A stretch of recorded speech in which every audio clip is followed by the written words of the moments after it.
At Bo Digital, we like to help our customers tell their unique story. My name is Wayne Stanley, and I'm the owner and founder of Bo Digital, and I'm here to share some of our story with you. When I was a kid, I would go around my grandparents' house and find things of theirs that I treasured, and I would put a tablecloth on their couch, and I would set up my own store.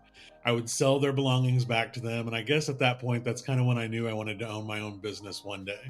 Bo Digital is actually named after those grandparents, Glenn Vernon and Shirley Bow. They would be proud of the work that we're doing and the legacy that we're leaving through this company.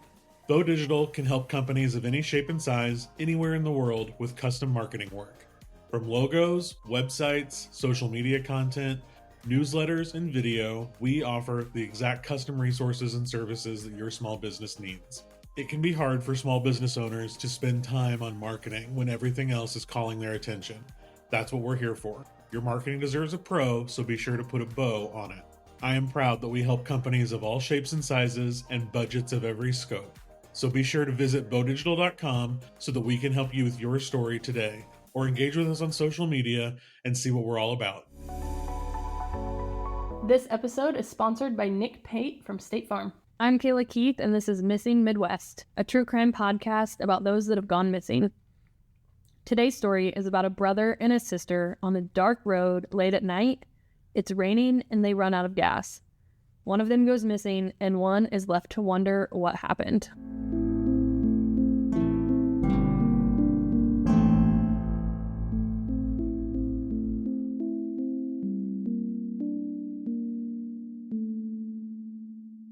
Jeez, it sounds like it could be one of my Thursday thrills. Did you like that intro? I thought it was so ominous. I got a little chill there. A little creep to it. But that's exactly what happened in this case. Man, it sounds terrifying. It is. It's scary. Welcome back. Hey. Thank you for being here. We love you. There's a select few of you that are here and over on Murdered Midwest. Appreciate it. Subscribers. Crazy case yesterday up in Wisconsin. If you haven't subscribed yet, why not? It's only $5. You get stickers. $5 a month. You get stickers. You get a letter from us. And you get access to, what is it, like over 80 Almost episodes? 90. Almost 89. 90 more episodes that you can just binge and listen to. And those episodes are about murder. It's just like Missing Midwest, except it's about murder. And we don't bore you with announcements. We just get into it. It's true. I don't let Johnny talk too much. Okay. Somebody commented and left a review and was like, you guys talk too much. Oh, geez. I thought you were going to call me out. I was like, you talk just as much. No, us. They called both of us out. They said we talk too much. And I was like, okay, it's literally like 3 minutes at the beginning, but whatever. Something else is funny too is there's one of our early episodes that somebody commented on. Like, I'm talking like first year, like one of our maybe first 10 episodes. Mm-hmm. And they were like, you guys talked for 11 minutes about your life. Nobody cares. Just tell us stories. And I thought, we did not. I went back and listened, like 100%. We did talk about our lives for like 11 minutes. So don't listen if you don't want to. Well, I don't care. Jerks. I think we've got like 2 bad reviews, and I want to personally speak to both of those people, but it's fine. Everyone else loves part of the game. It's part of the fun. game. Everyone else is here for the same thing, true crime. We're all a little bit of some true crime fans. If you're here, I would say. That's right. If you can't do a $5 subscription, we understand. We won't hold it against you. We but love you all, regardless, for listening to us in our 11 minutes of talking about life. We appreciate it. If you do still want to help us out, doing a review on Apple Podcasts or Spotify Podcasts, a good 5-star review, that helps us out a lot as well. And you know, feel free to throw out some of your favorite things that you've heard us do through our different episodes. But those reviews do help us rank in the little formulas and everything that Apple Podcasts. The algorithm, yeah. So we'd love to share. Even on social media. Yeah. Giving us a post or like or share on social Absolutely. media too, and it costs you nothing. That's right. I love it. If I can help somebody else out, especially by it costing me nothing, I'm always going to personally to do it. I do have, before we get going, I do have a shout out for some fan mail that we got this week. My girl Grace. Yes. So there is an option on your podcast. It says fan mail. And you can write us a message and we can see it, but we can't respond to it. So we usually respond to it in an episode. And Grace left us some fan mail. And I literally was like, I wanted to message her back so bad, but there's no way to like message them a fan mail back. And so we wanted to let her know that we will definitely, what'd she say? She said, Christine's daughter here. I love your podcast, Missing Midwest and Murdered Midwest. I was wondering if you could do some cases on the Zodiac Killer. Yes, I can. This is funny too. She said, I also have a merch idea. says, "No trespassing. I'm tired of hiding the bodies." I laughed out That's loud. pretty funny. I laughed out loud That's when I pretty read clever. it, Grace. That was Yeah, funny. that was we'll great. see what we can do on both of those. That's good stuff. Yeah. Anything else? Just shout out. Speaking of Christine, that is Christine from Stanley Yes. Cleaning, and they are back advertising with us. Thank you for being our sponsor, Christine. Yes, thank you. We love them. They are from Greentown, Kokomo area where we're from, and she cleans houses. And I took the summer off from getting my house cleaned, but now with school starting up next week, I'm about to go back to it, and it literally gives me like a couple extra hours a week that I don't have to like sweep and mop because Christine does it. And at the same time, she's another mom. This is her business. So I'm I get my house cleaned and I get to help out another small business, which I love small businesses. So give her a call if you want your house cleaned this year. Before we get started, this is the last shout out I have. Just feeling with the shout outs. All right. They're going to comment and say we talked too much today. All right. Well, I want to give a shout out to any of my former students that are listening that are getting ready to go into their new school year. I know some are slipping away, but shout out to Lily and Liam and Emma and Griffin. And I know the Kramer twins listen to us as well. Wesson. Yeah. Oh, yeah. My boy Wesson. That's right. And I know there's others that I'm not thinking of on the spot here, but I appreciate you guys. Hope you're enjoying your summer. Get ready to go back. I'm going back next week. So do you miss them? I like being a teacher. All right, relax. All right. Well, you can tell. Year. It was last year. My last 2 years of teaching have been unbelievable. And after 2 years ago, I was like, I'll never have a class as good as this one. And then this year's class was like as good as that one. But they were both epic. And so I'm hoping for another good year this year. I'm so glad there's people in this world that like teaching children like you, because it's not me. I will not be a teacher or middle school teachers. I have a friend that's a middle school teacher, and I'm like, thank God there are people in this world that want to do these jobs, because it's not me. So shout out to the teachers going back to school too. Well, thank you. Is a teacher here. I am ready for some routine again in our lives. All right, so we are going to Tennessee today. Tennessee. With every case I do in Tennessee, I'm getting more and more freaked out by Tennessee. It's not just Gatlinburg and Pigeon Forge. It is deep forests and mountains and missing people, you guys. That is what Tennessee is known for, when you ask me. We're going to Dixon, Tennessee. Population 15,000. How many Dollar Generals are you thinking? 4. 6. Ooh, okay, look at them go. Yeah. We are going to the spring of 1987, okay? And it is the night before prom. Whoa. And you even throwback. Think back to the night before prom when you were 17 years old. I probably wasn't thinking about prom until the day of. Yeah, you probably didn't care. But girls did. And Martha Green, it's Martha Leanne Green, and she goes by Leanne, okay? She's 17 years old. She has been asked to prom by her crush. And she is so excited. It is the next night. It was her first prom. She had been working her butt off to buy a perfect dress and everything. And she was just like super excited. She was born on February 24th, 1970. Her parents were George and Marjorie Green.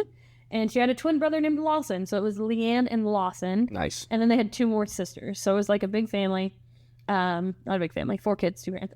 The family was described as a very tight-knit religious family, and everyone said they loved each other. Like, it was like picturesque family, like loving mom and dad, 4 perfect children. Like, when her parents described Leanne, they noted and literally said she never lied to them. They said she never talked back, she never got sassy. She communicated all the time with what she was doing, who she was with, where she was going to be. Literally, like, if she was gonna be late, she called. Like, the perfect daughter. I'm gonna say, sounds like a perfect kid. Textbook 17-year-old daughter. Like, that was Leanne. And everyone just like knew this family was just like really close and like really, really loved each other. I mean, no offense by this, but this tells me that the other twin is probably like off the handle. maybe, but just knowing kids. Knowing kids. I mean, no, not in this. Lawson's cool. But so I keep wanting to say Martha. It's Leanne. That is what she preferred to go by. And she actually was in like the school as listed as Leanne, even though her birthday was Martha. So everyone knew her as Leanne Green. And everyone said she was gorgeous, beautiful, just super fun loving, sweet, trusting. How I painted a picture of this girl. Yeah, I like her. She's adorable, sweet, whatever. Like I said, she was super excited for prom. She had been working and saving up her money so she could buy a nice dress and nice shoes. Sure, she had a crush on this boy. she literally had his picture framed in a heart-shaped frame, and it would sit on her dresser. And he asked her to prom, and she like just had like the mega crush on this boy, and she was excited. She had literally picked her dress and everything and had it all ready. And after she got home from school this day, she actually went into her room and she laid her dress out on her bed, and she had like the shoes and the jewelry and everything set up, because after work that night she was going to come home and she was going to try it all on and make sure like the look She was hyped. it was completed. She had to make sure she had everything she needed to complete the image in her head that she had of prom, and she was going to do that after work. She was hyped about it. Oh, yeah, for sure. Now, she worked in Dixon. They actually lived in a small town called White Bluff, and it was like 15 minutes from Dixon. But she worked at a restaurant. It was like a Holiday Inn hotel, and there was a restaurant in there. And so she worked at the restaurant. On this particular night, though, they had this like huge storm system roll in. It was like this spring storm, and it had rained like all day, and it was just like pouring. Like they said, like more than an inch per hour. Sheesh. Of just like pouring rain. And so she was at work. The plan was that her twin brother, Lawson, was going to pick her up from work because they had actually borrowed a car from their cousin to drive to prom the next night, like because Lawson and Leanne were both going with their dates, and this cousin's car was like a bit cooler, like a cooler car, and so that's what they wanted to drive to prom. You know how you always like I find, remember my parents let me drive their G6. yeah, you always Like find Pontiac G6 was an upgrade from my 2002 Yeah, Safari van. drive something fancy on prom night, and so that's what they were using this car, and so he had already had it, so he volunteered to pick her up from work that night. Okay. Mm-hmm. And so she literally runs to the car. It's pouring rain, and they start going home.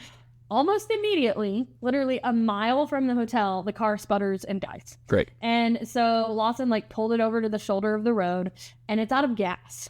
And so they're on the side of Highway 46, and they're like, what are we going to do? We don't have cell phones. Like, what are we going to do? And so they're like, we're going to have to walk to the gas station. It's like a mile up. And so Lawson's like, I'm going to walk, like, whatever. And just when they were doing that, a car pulls up, and it's a family. And so they offer to give Lawson a ride instead of walking to go get gas. There was a gas can in the back. And so he says, yeah, sure, whatever. So Oh, that sucks. he jumps in the car with this family, and he drives to go get the gas. And Leanne decides to stay in the car and wait. It was, like I said, pouring rain. This is like a car full of strangers. They had kids in there. There might not have, I don't know if there was there room for her in the car? I don't know. For some reason or another, she decided to stay in the car and wait. Like, it's literally going to take 2 seconds to do this task. That's so tough. Summer is over and school is starting again, which means it's time to get back in routine, but it also means less time for us moms. Our schedules are about to be jam-packed with practices and lessons, and we'll soon find ourselves with even less time for ourselves and for our families, which is why I am excited to share with you that my friend Christine with Stanley Cleaning Company has opened her books. She is currently scheduling one-time and regularly scheduled house cleanings. Gain a couple extra hours a week for yourself and for your kids, and let Christine come and make your house sparkle. They have recently partnered with Airbnb and many local businesses for cleaning as well. You can find them on Facebook under Stanley Cleaning Company, or you can give her a call at 765-860-3606. She is serving Grant and Howard counties. I can tell you from personal experience, you will not be disappointed. Give her a call and get a free estimate today. So, actually, the first gas station they went to, they drove past the broken down car, and they checked out this gas station, and it was closed. So they turned their car around, and they drove back past the broken down car to a different gas station. And Lawson said, you know, when he passed the car, like, he looked over to see like what was, like, if nothing was going on. The car was parked there. He said the windows were like foggy because it was pouring rain, so he couldn't see his sister inside, but he assumed like he had literally just left her to go. So he's like, whatever. So they drive back by the car to the other gas station, fill up the gas tank, and go back. 10 minutes. He was gone 10 minutes. And when he gets back, he fills up the gas, goes to the driver's side door, and it's locked. And he bends down, like, he knocks on the window, like, what are you doing? It's pouring rain. And when he bends down to look in the car, it's empty. Oh my gosh. It's locked, and Leanne is not there. Oh. Now, he goes to the passenger side, and it is also locked. And when he looks in the passenger side, he sees Leanne's purse and the car keys on the seat, like sitting on the seat. And he's like, this is not good. He immediately goes back to the gas station. I could not find if he walked or ran back to the gas station, or was that family still there and he told them, like, my sister's gone, you know? I could not find which one it was, which I guess it doesn't really, I don't know. That's so hard. Actually, you know what?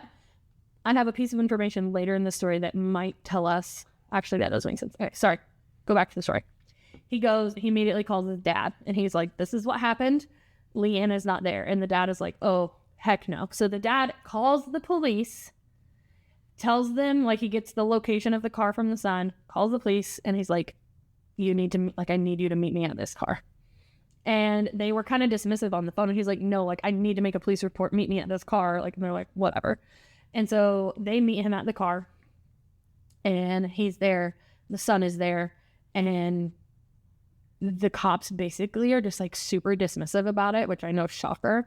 But they, like, look around the car, and they're like, yeah, like, probably mad to be out in the rain. Yeah, like, there's no sign of struggle, and she's 17. And one of the police officers was like, one of her friends probably saw her on the side of the road and came and picked her up. And he's like, she would literally never do that. Like, she would not, knowing that my son was going to be back so soon, she wouldn't have just left without telling him. And if she did, she would have called by now and told us where she's at. And so the police are like, yeah, I think she's fine, whatever. Well, while this is happening, her mom's at home, and she's calling everyone because they also already thought, like, okay, maybe somebody we knew saw her on the side of the road and she rode home with them. Well, the police told them they needed to call all family and friends, all acquaintances, and ask for her, and that they weren't going to do a search until all the phone calls had been made. My question right away is, why would she lock the doors with her purse and keys inside? That would never happen. Yeah. Even if her grandma came to pick her up on the side of the road, she would not leave her purse and keys locked in that car. So within 2 hours of the son calling the dad and, like, them sounding all the alarm bells for this, like 150 people are gathered at this car looking for direction on what to do. Like, they have just come to, like, aid the family. Like, oh, so-and-so's daughter's missing. We're coming. But the police were not, like, directing a search. And so all these people are just, like, aimlessly wandering around the car. The crime scene. Around the crime scene. Which is a crime scene. Like, in the mud and, like, walking.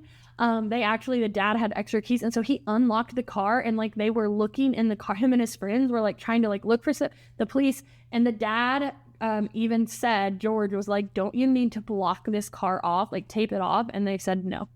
Oh, my gosh. And he said, well, do you want to take the car for evidence? And they said, nah, we don't need it. You can drive it home. So George and his son drove the car home that night because the police wouldn't take it. Crazy, right? Like, do your job. Like, why are you standing here if you're not doing your job? I told her they're just, like, mad they're out in the rain. Like, they probably like, we got other crap to do. It's prom night. The dad was like, are you not going to do anything with this? And they said, no, they already looked at it and there's no signs of struggle. Like Marjorie said, the mom said in an interview, she said, as those hours ticked by, that the police were making me call all my family and friends before they would search for my daughter. I remember thinking, I am losing my daughter. Like, oh, that makes me sick. And the helplessness you would feel if the people that are supposed to help you are refusing. Yeah. That's a terrible feeling. Yeah. So the next day, they were finally able to make a missing persons report because they called all the family and friends, like apparently like did the police's job for them. And then the police decided, fine, we'll make a report because they were not able to find Leanne anywhere. Obviously, she was not with friends or family. Now the next day, they also called the family, the Dixon police called the family and basically were like, yeah, we have like 2 officers and we all don't really know what we're doing, obviously. So we have reached out to the TBI, which is the Tennessee Bureau of Investigation. It's like the state police. And they have like handed the case over to them. And so that happened like all there within like the day after that she went missing. Now they said the TBI is going to take the case, which is good because they have so many more resources than our small police department. And their parents are like, yeah, that's great. Like, when can we talk to somebody? And they're like, well, the detective that was assigned to the case has already reached their 40-hour work week. And so they're going to actually have to wait 5 days. Oh my gosh. 5 days. No. Oh Because my this gosh. detective has already reached his maximum working hours. So we're going to wait 5 days so he can start a new hour count. What year was this again? 87? I mean, I'd like to hope that wouldn't happen now. Like, Man. imagine, right? And so after they waited 5 days before they could start on their daughter's case. There's no chance at this point. Yeah. Like, at this point, I'm like, if somebody tells me that they will help me in 5 days, like, at this point, I am burning the department down. Like, I'm sorry. Like, I would be so mad. I can't imagine. Like, I can, like, try to tell me that you're not going to look for my kid for 5 days. Don't tell me that. I mean, I know social media wasn't a thing, but I feel like I'd be this way, which means you'd be way worse. But like, if that was told me, I'd be like, I promise you with every fiber of my life, it's going to be better for you to get somebody out here today than wait 5 days. Yeah. The storm I would rain down on people. That's what I'm saying. Like, goodness. So they've waited 5 days. The police didn't keep the car. Then actually the next day, Lawson was driving the car around looking for his sister when the police finally called him. We're like, hey, can you bring the car in so we can search it? Wow. To which George Green said, quote, that's like closing the barn door after the mule is already gone. Man, like, good for him. And he's right. Like, you guys have missed that window. So this scene, the crime scene on the side of the road, covered in just like muddy footprints. Sure. Because all these people just walked around. 5 days later, the police announced that they were confident that she had been abducted. Oh, are you? Why had it taken you 5 days to figure that out? Now, when the TBI finally decides that they're done Spare with vacation somebody. again, I guess, the TBI comes to town, and they immediately focus on Lawson, The twin brother. twin, and he's already feeling hella guilty. I mean, his mom said he was like I can't wreck, imagine. and he felt guilty for leaving her on the side of the road, and that he should have insisted that she, go with him and all this stuff. And now he's got the police accusing him. Like, goodness. Now I feel sick for him. 'Cause I'm I know, like, in right? that situation. So now he easily... Listen, Jenny, if you're listening, you're coming with me. When I'm not leaving you in the car by yourself. You're coming with me to the gas station. Okay. That's tough. Anyway, Lawson easily passed the polygraph, but for some reason they were still focusing on him, which his mom said in an interview later. She was like, it didn't make sense to me that they were focusing on my son because the family that picked Lawson up, like, told the police, like, when we picked him up, his sister was in the car, and when we dropped him off, she wasn't. So that answers your question. Like, Sure. they must have stayed. They stuck around enough. long enough to make sure he was okay, and then found out he wasn't. Yeah, so they had to be there. Which to that, I'm like, if they were there, like, why His he alibi should have been is immediately ruled completely out. Yeah, airtight. that's what I'm saying. Like, why are you focusing that's on the dumb. twin brother? That's next level Like, you dumb. have a whole family here telling you, like, he was with them the whole time. Yeah, that's and you're stupid. still Gosh dang wasting it. time on the brother. Why even ask him to take a polygraph? So stupid. Yeah. So the evidence that they had gathered, which was like nothing, but they basically had 3 possibilities that they had gathered. Okay, 1, someone showed up with a weapon and made her get out of that car. 2, she got out because she thought her brother had come back. Or 3, someone she knew came along and she got out of the car. Those are the only 3 reasons that they believe that she would have gotten out of the car. Because in the rain. And Weapon, brother is back, someone she knew told her, I'll give you a ride. of those 3, I think 100% has to be a weapon. If your brother comes back, you're not getting out in the rain. Yeah. He doesn't need help putting gas in your car. Mm-hmm. If somebody that you know shows up, you're going to get out with your purse and say, hey, Yeah, I don't know. you're not locking the keys in the car. And the police said even if someone she knew came along, she would not have went with them and left her brother out there by herself because he was coming back. And she knew he was going to be back in like 5 minutes. So, Man. yes, I believe a weapon also had to be involved. Okay, so they spent the next week thoroughly searching for Leanne. And I have to say, like, I was pretty impressed with the searches. So they checked a full 10 square miles around the car, found nothing. They knocked. They went door to door and knocked. They also went to every hotel and motel in the area and checked the rooms, which I thought that just sounds like a great idea. Yeah. They set a roadblock up by where the car was on the same night of the week and from 8:45 to 10 p.m. And they stopped every driver that went through and asked, is this a routine that you drive? And if you did, did you see anything? I mean, that's a pretty good idea. I thought, right? I was impressed with the amount of searching that we did. One of the drivers they stopped said that he remembered seeing a broke down car with another car pulled up behind it, like with its headlights on. Like the car in front was broke down. The car behind it had its headlights on shining onto the car. But he said like that he was just driving by and he just remembers seeing that. But that could have been the family that pulled over to help too. So like nothing, he didn't like see a girl running down the road in the rain. Like that's not, that's inconspicuous, you know? So after about a month of being missing, the community had a 5K reward put together from like members of the community and the church and stuff. And the TBI had 6 agents actively working the case. And this is when they decided to reenact the night to narrow down the timeline. Because remember when I said that he was only gone for like 10-ish minutes? Yeah. But he had actually driven by the car in the middle of that. And so they wanted to act out this exact scenario to kind of see like a more like narrow window of when she was taken. Yeah. And they did they reenacted the same thing. Tried to make it as accurate as possible. Drove to the same gas station and back. And with the time that he had driven back, like when he was passing the car to the time that he got back to the car, they said it was no more than a 5 to 7 minute window. Wow. So like, that makes you want to does that make sense? So like, but it was like he was from gone. when we drove by the first time. Yeah, because like it was like a 10 to 15 minute time he was gone, but with that drive by, it was literally like a 5 minute window. Yeah. Crazy, right? Yeah. So more time goes by. They have nothing. The reward has increased to $12.5 thousand, but they have like no tips coming in. Man.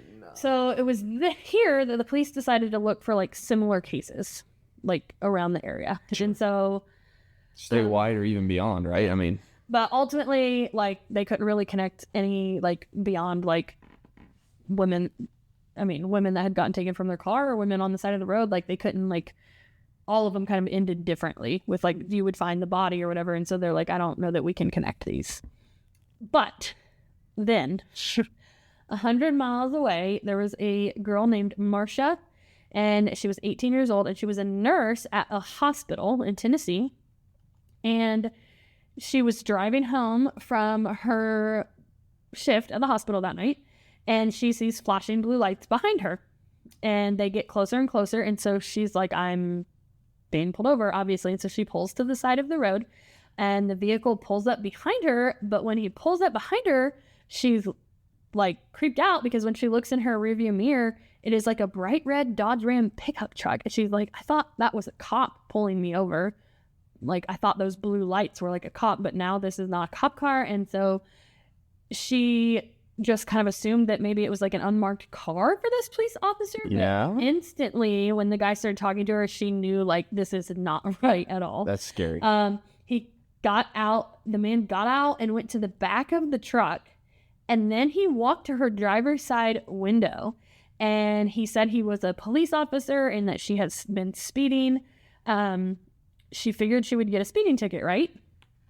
But this officer, quote unquote officer, made her get out of her car and said he was going to put her under like arrest. Oh my gosh. The man walked her back to the truck, and when he went to put handcuffs on her, she began to ask him like questions that for a police officer, and he grabbed her aggressively and placed a gun to her head.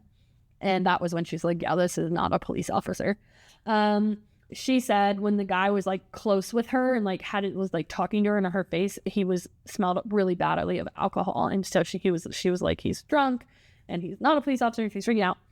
And so she started fighting, and she waved down a passing car. And good for her, man. And the guy got so scared that he yelled at her that it was just a warning, and he jumped in his car and he left. Imagine the audacity to say that as you get back. He told her not to tell anyone about this. This is a warning. Don't tell anybody. See you later. That's exactly how I pictured it when I read it. Like The double birds I'd be throwing at that situation. Sure. And so this happened on July 22nd. And Marsha was obviously terrified. And she the next morning went to the police and reported it. Man. And they're probably like, yeah, we don't have anybody rolling around in red Dodge pickup trucks. They're like, that was not one of us. And so they show her a photo lineup of men, and she like pointed out and was like, yeah, that's him. And the police, and she also had the first couple numbers of his license plate. Whoa, this girl, A1. She's badass. She fought him off, got his license plate number, and like was able to pick him out of a lineup. And because of all and this, reported it the next morning. Reported it. Like she got an A+ on this situation, like handled it perfectly. So with the license plate information and a picture of him and everything, so police were able to identify this man as 22-year-old Robert Richards. And police had actually purposely included his picture in the lineup because just a week before,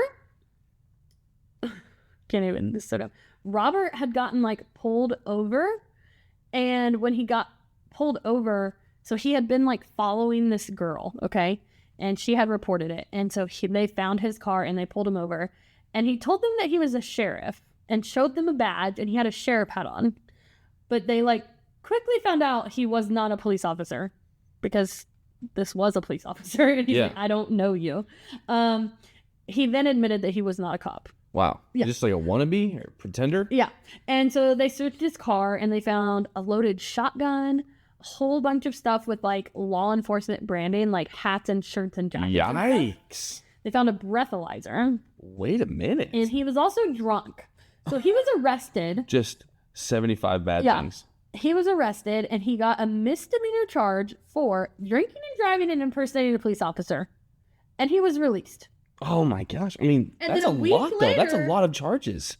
A bunch of like, and not little ones either. No. Like impersonating a police officer. Anyone that does that, they're up to no good. Like that's sketchy. Big time.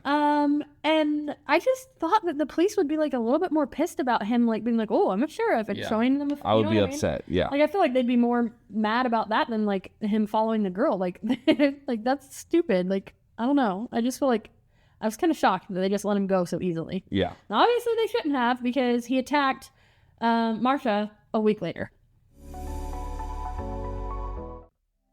Are you ready to upgrade to the home that fits your family best? Take the first step of that process by giving my girl Stacy Westfall a call. She's partnered with Apple Tree Realty in Howard County, where they have the knowledge and resources to help you reach your goals. Stacy has quickly become a successful realtor in our area, and I am so proud of her. She's not just a friend of mine, she's also a mother and a local firefighter. Buying and selling a house is stressful, and having someone professional and trustworthy in your corner can make all the difference. Give Stacy a call today at 765-461-1243 and follow her on Facebook at Stacy Westfall Realtor. So he, like I said, it was a week later after his first arrest that he was arrested for trying to kidnap Marsha, where he actually like tried to put her in his car. And he was actually, after he got arrested, he was charged in the rape of another woman who identified as in a white-up. And then he was also questioned. There was another case in Tennessee, Teresa Ann Butler. She was also a nurse, and after she left her shift at the hospital, she never came home. And her husband was like, she should be home right now. And so he drove to her work, and like on the way to work on the side of the road, he sees her car running, lights on, driver's side door open, radio still playing, and she is nowhere. Oh my gosh. Terrifying. Now, when they asked Robert Richards about Teresa Butler, he said, I pulled her over with my blue lights, I handcuffed her, put her in my truck, raped her, strangled her, and buried her under some leaves. Oh, and I stabbed her. And the police were like, okay, what, can you show us where her body is? And he's like, yeah, sure.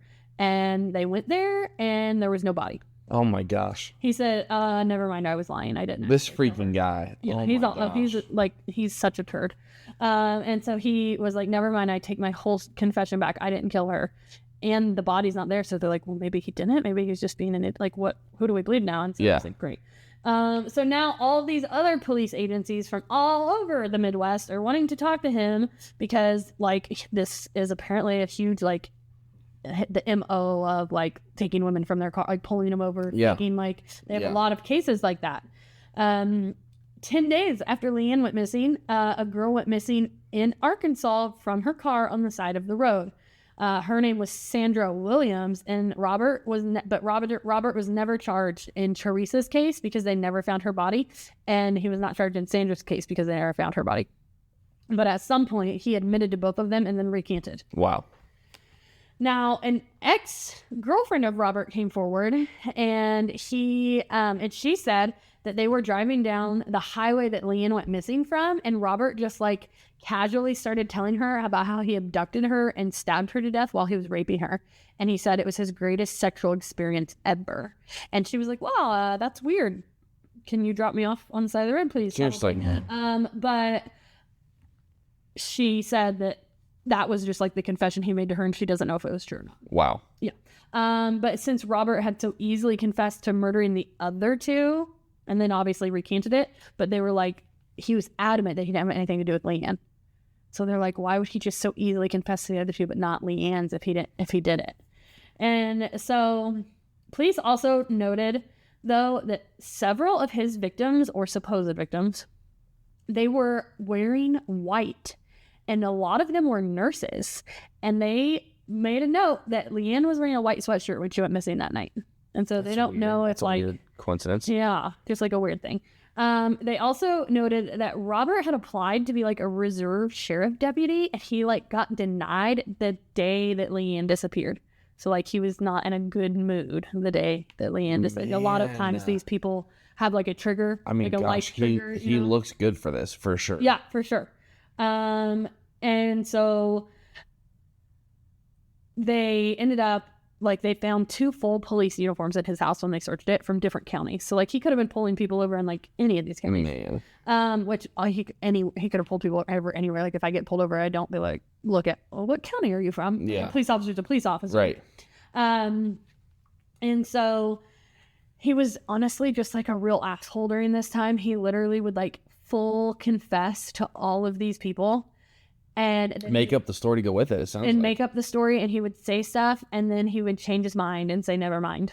And it was like literally just a game. He was just having fun. He did it for an entire year, and he would take the police, like it was like a field trip for him. He would go, he'd be like, well, let me show you where I buried her. And they would literally like take him out into the woods, and he would walk around, and he literally would get there, and they would say he would walk around for a while, and then he'd be like, I just wanted to get out, like get some fresh air. Like I was lying. Nobody's here. I hope he gets beat up. So George and Marjorie asked if they could meet Robert in jail. Wow. Yeah. And when they did, he told them that he absolutely did not kill their daughter. And when he got back to his cell after the interview, his cellmate said that he gave a sigh of relief. And he said he thinks he convinced them that he didn't do it. He said he then smiled and looked at me and said, I definitely did do it.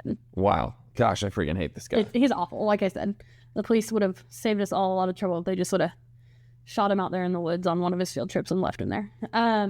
So Margaret later, this literally just like hit me in the chest when I read this. Marjorie later compared her child dying in a car accident as a blessing. She said, I know that sounds harsh, but at least I would know where she is and I would have a place to go visit her. Man. And that just like resonated with me a lot, because I always say I started this podcast because as a mom, you can't imagine losing your child, and losing a child to a car crash or cancer, all of these things is just unbelievable pain. But I still think a missing child is more painful because you don't know. It would torture your soul more for sure. Yeah. And it's just to hear Marjorie compare, like saying like she just wishes it would have been a car. Like who you would never wish that for your child. So hard. But given the situation she's in. Yeah.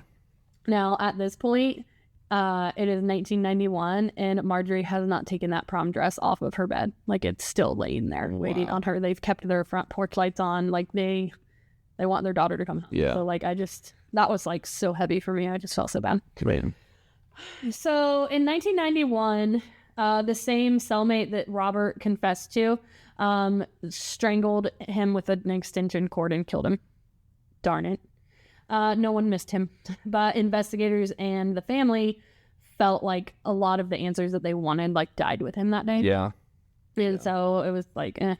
In 1992, a dog brought a clump of hair with a bobby pin still attached. Gross. And the hair was like still attached to skin, and he brought it to his owner. You know how animals just love to bring us things, and this dog found this and was like, here, and the mom was like, ugh, and she called police. And the police came, and it was in the woods, like in the middle of the woods, and it was only 5 miles from where Leanne went missing that night. And so they started searching the area, and they searched like 2 square miles of that area, thinking that the dog couldn't have came from like more than 2 miles away. Yeah, like makes sense to me. yeah. They never found anything. That's Not a crazy. body. They're like, What? where did this hair come from? Man, They had cadaver dogs and everything out there, and they did not find any sign. I of stand by human that the being, dog couldn't have right? gone more than 2 miles. Like it has to be there. They had to Dog- miss it. I feel like the dog completely covered 2 square miles. That's what I'm saying. For sure. Like they had to have missed it. I don't know. It It's came crazy. back as a white female, but it was not Leanne's DNA, Man. right? 5 years later, the family organized another search, and they asked the sheriff's department to help. This is wholesome, okay? The sheriff's department, the deputy, he said they didn't think that there was anything else to find in that area, but they were going to support and do the search and participate in the search to support the family. Man. And I was like, wow, that was nice. And the sheriff said, if it were my daughter and I wanted to search a field again, we would search that field. Yeah. And I was like, wow, that was really nice of you. Like, Yeah. I bet the family Respect. really did feel supported when they said, hey, like, can you imagine? That's a way different. Can you imagine a family Yeah, going? we'll look here in 5 days. That's what I'm saying. Like, I highly doubt that the families of missing people go to the sheriff's department and say, we really want to search this 5 mile area. And the police department say, yeah, sure, we'll be there. What do you need? Right. Like, they don't do that often. Right. So I just thought that was really nice. Marjorie later said, quote, if we'd buried her, at least we'd know where she was and that she was all right. But like it is, every day we just wonder. We wonder if she's alive, wonder if she's all right, wonder if she's being mistreated. And so that is like the end of the case. Like they do not No know. developments. No development. Oh They my do not gosh. know where Leanne is. A lot of people and the police say that Robert Richards was responsible for her disappearance. A lot of people say that. I mean, I would say he's definitely capable in the area. It's his MO. Yeah. Like- but that's all we have. Yeah, jeez. And he's dead. And the family never found the body of their daughter. I mean, he told at least 2 people that he did do that, right? Like the girlfriend and the cellmate. Yeah. That's, man. Yeah. Woof. That sucks. Jeez.